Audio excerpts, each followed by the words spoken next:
شیخ نے پوچھا کہ اس کی کیا گنجائش ہے، منہج کے موافق ہے یا نہیں۔ ایک عنوان کے طور پر اہل علم نے بہت سی کتابوں میں بیان کیا ہے کہ اہل حق کا دعوت و تبلیغ کے سلسلے میں یہ اصول رہا ہے کہ جس زمانے میں جس علاقے میں وہ کام کر رہے ہیں اور ان کے سامنے جو لوگ ہیں مخاطبین، ان تک اپنی بات پہنچانے اور دین کے صحیح مفہوم کو سمجھانے کے لیے جو بھی ممکن ذریعہ، واسطہ اور وسیلہ ہو، جو بھی ذرائع ہوں، دستیاب ذرائع، ان سب کو استعمال کیا جائے۔ جناب محمد رسول اللہ صلی اللہ علیہ وسلم کے زمانے میں آپ دیکھیے کہ شخصی اور 1 by 1 روبرو ملاقات سے لے کر تقریر ہے، جمعہ کے خطبے ہیں، خطوط ہیں، کسی کو نمائندہ بنا کر اپنا پیغام بھیجنا ہے، جس واسطے اور ذریعے کا وجود تھا، جناب محمد رسول اللہ صلی اللہ علیہ وسلم نے ان سب کو استعمال کیا۔ ایک بات یہ کہ یہ ٹھیک ہے، اور ضمنی اعتبار سے یہ مسجد درشن یا اس قسم کے عنوان کے تحت جو کام کیا جاتا ہے وہ ٹھیک ہے، لیکن یہاں میرا ایک اہم پہلو بیان کرنے کا یہ ہے، اور یہ صرف مسجد درشن تک نہیں، جو میں نے ابھی خطاب میں کہا یہ تو اس سے بڑا معاملہ ہے کہ لوگ گھروں تک پہنچ کر ڈور ٹو ڈور جا کر دعوت کا کام کرتے ہیں، لیکن فضائل ہی بتاتے ہیں، عقیدے کو چھیڑتے نہیں ہیں، اہم مسئلہ کیا ہے اس کو بیان نہیں کرتے۔ ان کے یہاں نعرہ یہ لگایا جاتا ہے کہ فضائل کو دیکھو، مسائل کو مت دیکھو۔ یہی طریقہ ان کا بھی ہو رہا ہے۔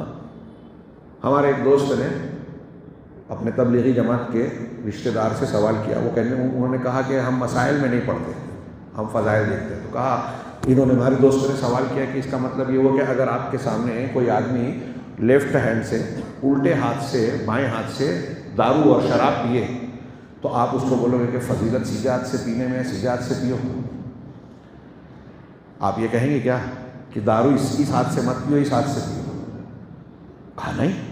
کہا کیوں نہیں کہو گے؟ کہا وہ تو حرام ہے نا۔ کہا یہ تو مسئلہ ہو گیا، اور آپ بول رہے ہیں مسئلہ نہیں بیان کرتے، ہم تو فضیلت بیان کرتے ہیں۔ تو آپ مسائل میں تو پڑھتے ہی نہیں۔ میں جو بیان کرنا چاہ رہا ہوں، مسجد درشن کہیں جا کے ان کے مندر میں، جیلوں میں، جہاں آپ ملاقات کر کے دین پہنچا سکتے ہیں پہنچانا چاہیے، اس سے ہمیں اختلاف نہیں ہے، لیکن اختلاف اس سے ہے کہ آپ کا طریقہ دعوت منہج نبی سے ہٹا ہوا ہے۔ آپ ان کو بلا کے مسجد میں یہ بتا رہے ہو کہ ہم اس طرح سے صف بناتے ہیں، اس طرح سے پروگرام کرتے ہیں، اس طرح سے دعوت دیتے ہیں، اس طرح سے درس ہوتا ہے۔ آپ یہ نہیں بتا رہے ہو کہ ہمارے دین کی بنیاد توحید ہے، ہم کسی کے سامنے جھک نہیں سکتے۔ میں نے بعض ہندوؤں سے بات کرتے ہوئے یہ مسلمان کے لیے، ایک مسلمان کے لیے آپ کہیں بھی پوچھ لیے کہ سب سے زیادہ مخلوق میں اگر کسی کی عزت کرتا ہے کوئی، کر سکتا ہے، کرنا چاہیے، تو دنیا کے کسی بھی مسلمان سے پوچھئے کہ اس کے لیے سب سے زیادہ قابل احترام شخصیت کون سی ہے، تو کیا جواب ہوگا؟ انسانوں میں یا مخلوق میں ہمارے لیے سب سے زیادہ قابل تعظیم، قابل عزت کون ہے؟ جناب محمد رسول اللہ صلی اللہ علیہ وسلم، ہے نا؟ تو ہم سب سے زیادہ عزت کرتے ہیں ان کی، لیکن محمد صلی اللہ علیہ وسلم کی پوجا نہیں کرتے، اور جو پوجا کرتا ہے اس کو مشرک، کافر اور غلط کہتے ہیں۔ ہم محمد صلی اللہ علیہ وسلم کی بھی عبادت نہیں کرتے۔ ہمارے یہاں کچھ لوگ بولتے ہیں پیر چھونا چاہیے۔ ابھی میں نے ایک عالم کو دیکھا، بریلوی عالم کو، اسٹیج پہ ایک دوسرا عالم ہے، اس کا پیر چھو رہے ہیں۔ کہاں سے آئی یہ بات؟ نبی کریم صلی اللہ علیہ وسلم صحابہ کرام کو منع کرتے تھے کہ میں آؤں تو کھڑے نہیں ہونا، تعظیماً صرف اللہ کے لیے کھڑا ہوا جاتا ہے، قوموا للہ قانتین، تو نہیں کھڑے ہونا۔ تو یہ چیزیں جو ہمارے عقیدے سے متعلق ہیں اور بالکل صاف صاف ہیں، یہ ہمیں بتانا چاہیے تھا۔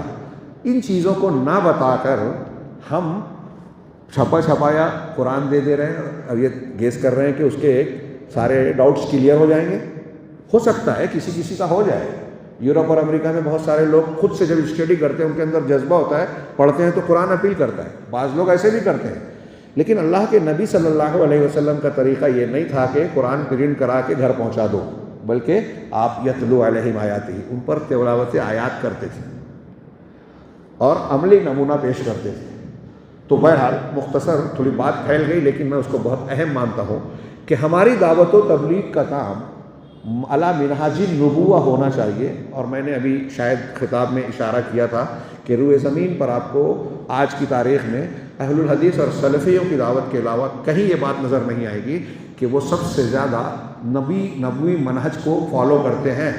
دعوت دیتے ہوئے الاہم فالاہم، سب سے زیادہ اہم مسئلے کو سب سے پہلے پیش کیا جائے، پھر اس کے بعد اسے. اس کی دلیل قرآن و حدیث ہے.